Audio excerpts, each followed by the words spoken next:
To collect unemployment, you have to go out and hunt for employment. And you have a code.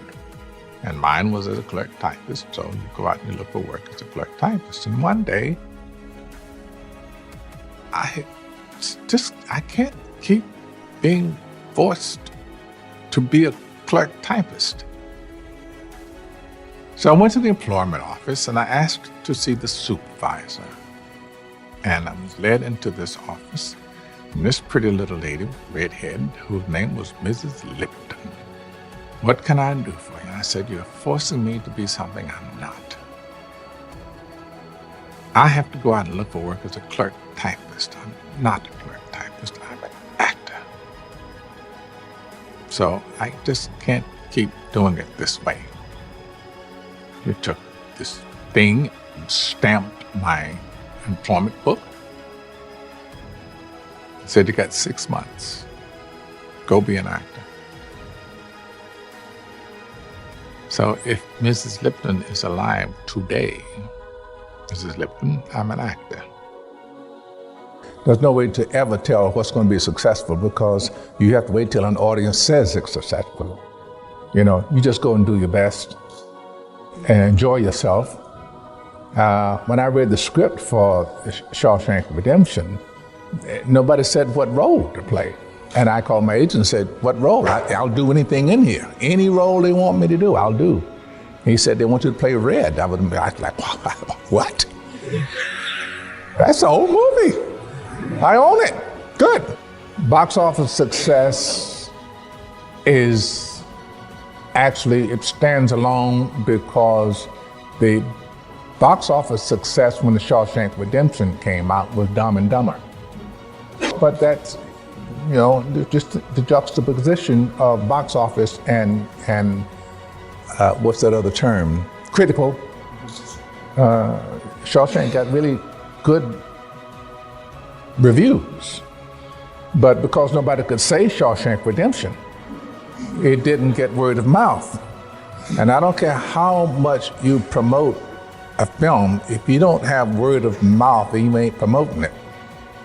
People have to be able, now you can go and say, listen, I saw this really terrific film. I have changed in my attitude with directors. Someone asked me once, and you were about to do it, what would you do if you weren't an actor? If you didn't make it as an actor, what would you do? I have no idea. I would act somewhere. Maybe I'd be driving a cab, maybe I'm working somebody's yard, whatever I'm doing, I'm going to belong to somebody's little theater group. I will act. Because I'll die if I don't. Writers write, painters paint, actors act.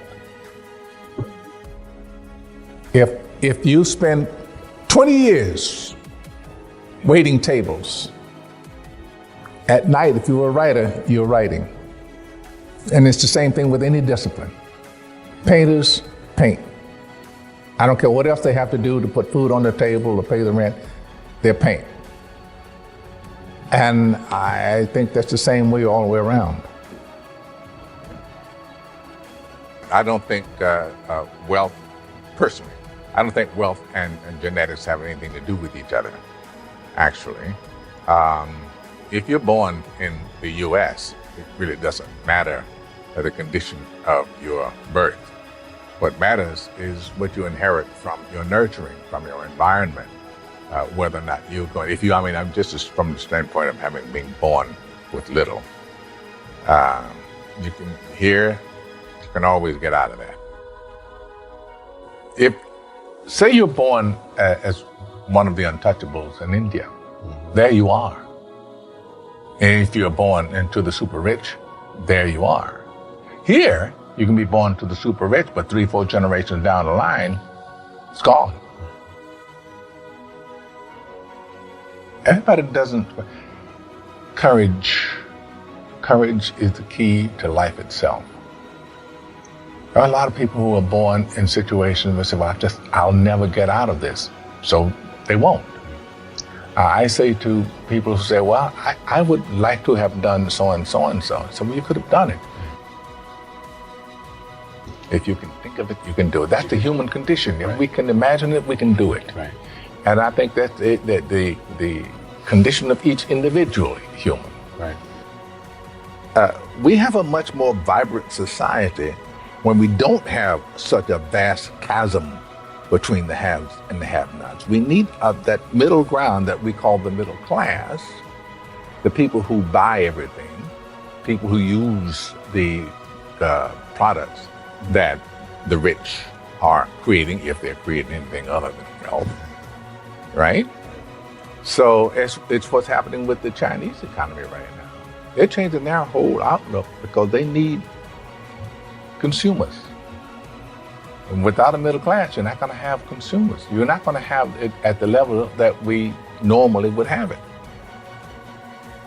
Most people who are trying to break into show business, and particularly into the movies, it was hard, arduous, as a matter of fact.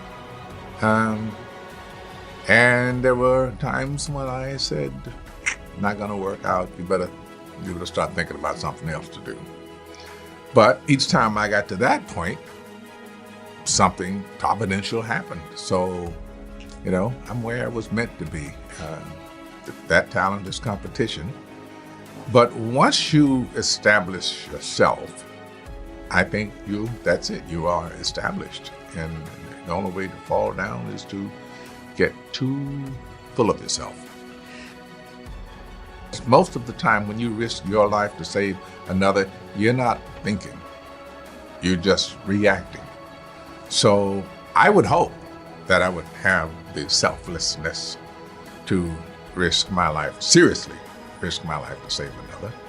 I don't swim. I always wondered what I would do if I saw somebody drowning. That there are people who may be looking to make a name for themselves just by doing harm to somebody famous. And we think John Lennon, or we think, or just about anybody who just randomly kills somebody who say, I did it. I think you have an obligation. The only reason we make movies is to make money. You can't make movies if you don't make money making movies. They cost a lot to do. So it behooves us to sell it as best we can. We want as many people to come and put butts in the seats as we can, so we can make another movie. Your job as an actor is to give it your best shot every time. So yes, I'm going into it with the idea that I'll play it to the best of my ability, and they wouldn't give it to me, the role, if they didn't think I was capable of pulling it off. Or I wouldn't take it if I didn't think I was capable of pulling it off.